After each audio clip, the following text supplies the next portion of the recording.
संविधान में 22 पार्ट, भारत के संविधान में कितने पार्ट? 22।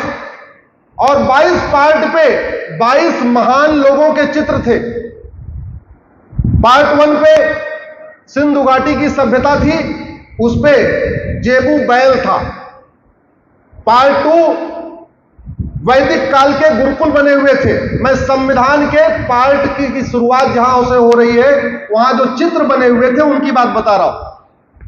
पार्ट 3, संविधान के पार्ट 3 की शुरुआत हुई थी। भगवान राम, लक्ष्मण और हनुमान जी पुष्पक विमान से आ रहे हैं, वो चित्र था। पार्ट 4 कुरुक्षेत्र का चित्र था, जहां भगवान कृष्ण अर्जुन को उपदेश दे रहे हैं। पार्ट 5 गौतम बुद्ध बौद्ध भिक्षुओं को ज्ञान दे रहे हैं। पार्ट 6 24वें तीर्थंकर भगवान महावीर जी शिक्षा दे रहे हैं। पार्ट 7 सम्राट अशोक बौद्ध भिक्षुओं के साथ बैठे हुए। ये मैं संविधान में जो ओरिजिनल संविधान था, जो चित्र बने थे, उनकी बात कर रहा हूं। पार्ट 8 8वें भाग में हनुमान जी आकाश में घूम रहे।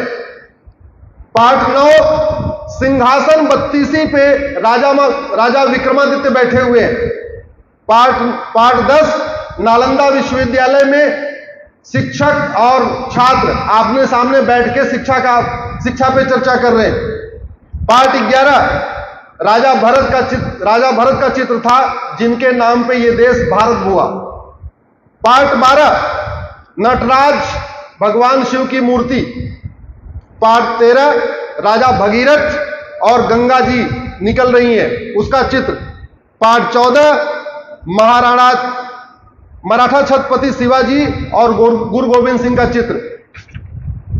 पार्ट 16 रानी लक्ष्मीबाई का चित्र। पार्ट 17 नमक कानून के खिलाफ दांडी मार्च। पार्ट 19 आजाद हिंद फौज को नेताजी सैल्यूट कर रहे हैं। पार्ट 20 हिमालय की श्रृंखलाएं बनी हुई थी।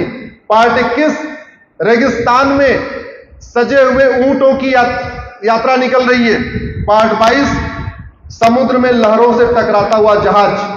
और अंत में स्वतंत्रता संग्राम में बलिदान हुए लोगों को बलिदान देने का चित्र।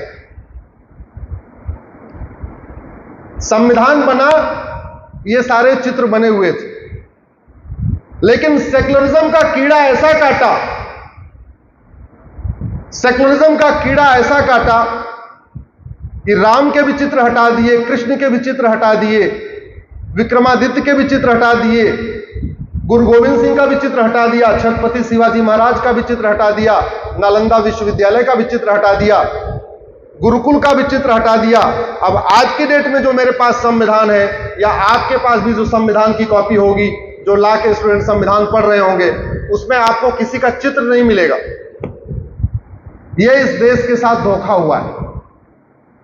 उसी धोखे को ठीक करना है, लेकिन धोखा तभी ठीक होगा जब देश में जन जागरण हो, चारों तरफ से इन बातों पे एक चर्चा हो कि क्या सही था, क्या गलत था, क्या होना चाहिए था, क्या नहीं होना चाहिए।